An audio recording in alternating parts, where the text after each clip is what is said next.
Welcome to season 4, episode 14. It's our 80th episode. So it's a number with a 0, so that's fun. I can't wait to get to episode 100. I feel like we should do something big for that. It's like 20 episodes away, so we should do something, right? 100 episodes. I don't know.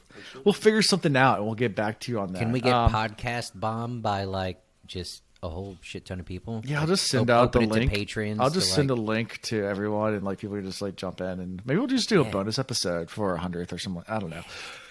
We'll figure that out and get back to you guys. We'll brainstorm. Yeah, let's get right in. Oh, before that, predictions. I only had one. I wrote down one, just because you guys were so wrong. Because I had to bring the ones you guys are wrong on. That when they get out of the ways, there's going to be an entire army in the Mountains of Mist, and the wolves are going to be there, and the Wolf Brothers, and there's no wolves. Might have missed the wolves, but it sounds like there might be. The wolves are gone. Sounds like there might be an army, just not on their side, and it could be an army of one. Could be an army of one. Wolves. We'll get there when we get to the second part of this episode. So let's move into chapter 27, Within the Ways. And our chapter symbol is the Avendosor leaf, poison ivy. Yeah. Because if you come at me with, all right, here's the thing. Everything's been cool up until this point, but, it just hasn't come up yet. We started talking about dogs yesterday, and we both want dogs. And we were both like, yeah. But, you were like, I have to have a dog, but my dog needs to be 80 pounds or bigger. And, I want a Chihuahua, and that's all I'll ever have. We need to determine if this is something either one of us can give on, or is this a breaking point? Just have the fucking conversation. There's no need to test. There's no need to be like, by the way, babe, I just went ahead and got the Chihuahua. Oh, you're not supposed to do that? That's no, totally you don't just get the Chihuahua. No. That's totally how we got a cat. Was I was like, Happy came home from work one day, and there's a cat in her apartment. And I was like, yeah, I still live with my parents, so I can't keep the cat there. But we have a cat now. But isn't he so cute? I guess it works for you, but that'd be like well, you just have a good luck with the rest of your life. The fact that you made that decision that was going to affect us for a very long time in a very significant way all by yourself means you don't give a shit. There was a huge eye roll in that moment. I swear to you. I know. So let me tell you, before I met Alan, I met his wife. We were on the track team together, which you all know. But when I say we did not name captains on our team. We knew who was in charge, and she was one of them. How long will it be before he loses himself to the wolf? Or will he? Yeah, you hear it here where Perrin, once Perrin sees the Trollocs, he starts getting the wolf. Wolf starts coming into him fast, and he wants to just bite the Fade. He wants to take the Fade out with his teeth. Yeah, Trollocs he riles up. So with the Trollocs, it's like you've seen a dog where the line on their back stands up? That's Trollocs. But Fade, he goes rabid. Mm-hmm. There's nothing but jaws on flesh with the Fade. I agree. Have we not been in a situation? I'm talking to our, Alan and Chris here. Have we not been in a situation where females might intentionally be talking loudly about shit that clearly is just going to piss us off, and it's very clear that they're all in on it, and they're all just talking loudly about shit that's going to piss us off? Am I the only one? You're on your own, bud. Really? Apparently, I hang out with the wrong women. And this isn't a always thing, but I've certainly been in situations where, clearly they've been running their mouths, and it's just for the sake of running their mouths. My ADD can't handle it. If people are talking, it's far away. I can't concentrate on the conversation. Okay, fair enough. So you were physically limited from being able to sense that, but I pick up on all sorts of everything. I hear everything already anyway. Chanel hates it. She's like, 4 conversations are going on, and Chris is in every one of them. So in track and field, I got a track and field question for you. So you throw the javelin, you throw the discus. Why do you put the stone? I'm gonna put that stone over there. Put that over there. I'm gonna put it over there. Put it. Put that shit. Never contemplated the why we're putting this stuff. It's because the Scottish are golfers. We're gonna put it over there. We're not gonna throw and it. it's We're gonna putting. put it.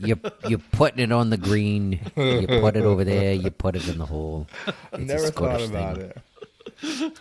So That's the thing too. let- There's misconceptions. Like you don't throw the javelin. The javelin is not a throwing event. It is what a is it? sprint jump event. If you think about the trajectory of a javelin, you're actually launching your body, and the implement is moving with the velocity and the power of the stopping force of your body after you've Bam. run, jumped, and hurled yourself into the air.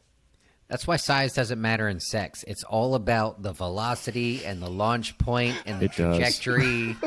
And it's all about It's about the way you use the spear, not the size of it. it's about Look, man. Oh, he throws his javelin 10 feet. That's cute. Look at this. Anyways, so if we've you gotta digressed, remember. The bounty hunter from Clone Wars and from Bad Batch, who has the big wide brim hat that can throw, and has also has a droid that like gets broken every other episode, and Cad Bane. Cad Bane. There you go. There it is. Yeah, so yeah, This Cad is Bane. this is a throw It's forward. a C, not a K, but yeah. Throw forward, not a throw back, because Throw forward. it just came out. But a throw forward to Cad Bane. Yeah. Matt is Cad Bane. And this Is it a throw where- forward or a throwback? Because it is in a galaxy a long time ago. Oh shit! Robert Jordan is phenomenal with. Oh man, There you go. Chris is like, the fuck just happened? So you were hoping that we recognized two sentences from a book. How many books ago? 3 books ago now. I feel like I failed you, Alan. I apologize. You didn't catch that one sentence from like years ago that we talked about. I am so sorry. Chris, we should quit. Alan should find somebody else because we Now don't know that what you we're said doing. it, I remember it. Now you remember That's, it. I mean, why I said- recognize it. but I that's won't say I why said, remember, but I didn't they- recognize it. Didn't they pass a tower on the travel? Yeah, they what he did said. on the boat. Yeah. Yeah, I they referenced didn't Road to specify on the Camelin, boat. which was not it. You were a little bit closer, Chris. It's not a good place. And Hopper's even saying the same thing. Like, you're too young bull. You're not ready for this. Is he always going to be young Bull? Do they eventually level him up to just Bull? Just bull. Will he be old Bull after Old 13 Bull. books? He turns If into he's still Ferdinand, young Bull in the friendly last bull. book, I'm going to be like, fuck that name. That name was useless from the get-go. Yeah, but eventually, like I said, she does disappear. He turns back to Hopper. They talk for a bit more, and he says he wants to find more wolves in the Two Rivers. Hopper remains silent about that. And Parrot is like, "You should go home. That there are no wolves here anymore." And Slayer walks the dream. Yeah, All right. I'm going to do a semi-floaty moment. So strap on whatever you strap on to stay above surface. It's a small floaty moment.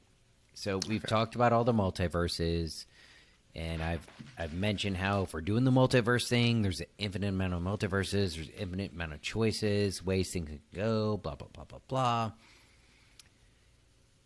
This Slayer being that they exist in the dream world, and we've already talked about how the dream world could potentially be a way to traverse the different multiverses. That means this being within the dream world could be any one of our characters from a different multiverse that just made different choices. So in a way, Perrin could be looking at fighting another Perrin that made different choices along the way.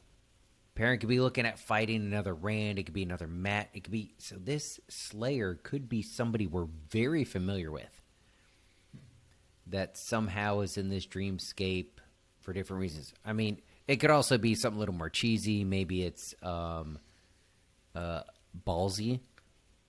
Maybe it's Ballsy that we saw die in the real world, but maybe also didn't die in the dreamscape, and maybe Ballsy can exist in other planes, and this is Ballsy doing Ballsy shit. But I'm less inclined to believe that. I think it might be another character that we love or feel good about, but existing on this different plane that made different choices in a different multiverse. Yeah. So, if we have nothing else, favorite character? The Slayer. Oh, the Slayer. Why? That was going to be my question. I was going to hit him with that. Good job. Because he's so smooth. He's just kind of like, I'm here. He's a smooth criminal. And I'm gone. And got away with it. And you don't know who I am. You don't know why I'm doing it. You know what? So, and also, this is our halfway point. The next episode is going to be our halfway through this book. So we're halfway there. Whoa, living on a prayer. We'll make it, I swear. Whoa. For next book, we're going to memorize it. Alan has no hair. Alan has no hair. Unless it's on its chin. We can do more. So we have merchandise. I'm giving away a water bottle. You can buy that water bottle if you don't win it, along with a bunch of other merch. And then going from the globe to the steeple, to the steeple. Yeah, this video will be put out, so you'll be able to see these hand movements that we're making right now. Sailing related, Virginia sailing related. Hold on.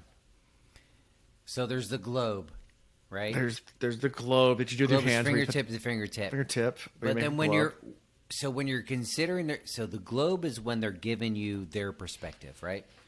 And you're nodding in agreement. Mm-hmm. And then when you're about to give your point, you slowly transition to the. So I see what you're saying. Fingers slide in together. And go to steeple. And when you point at them, it makes them shoot back in their chair, and they lose. But watch what happens at the finger point. Look between my thumb. What did I just? Yeah. What is that? A vagina. Oh, yeah, right. And this, Tarvalin. So when you go to the finger point, this is Tarvalin, and I've never noticed this before because I've only just now seen it in a video as I do it. But this is the point where people are taken aback. So this brings them in. The globe gets people on your team. But when you're ready to make a point and make them see your way, when you're ready to take charge of the conversation, you slide it in. And you hit him with this, and I always thought it was the point that got him. Like, pew, you're on my team, but that's not it. That's what gets him. Yeah. So, by the way, we are recording video, and I will make a YouTube video of this. So, if you're listening to this podcast and you're like, "What the hell are they talking about?" Go check out the Will of Reeds on YouTube, and you can find this. I'll do highlights. But if you ever bought a timeshare, it's because they hit you with this. And you said, yes, I need that in my life. Yes, I need that. So that's about it. That's all I got for this week, guys. That's it. That's all I got. Anything for you guys? Until next time. Peace. Until next time.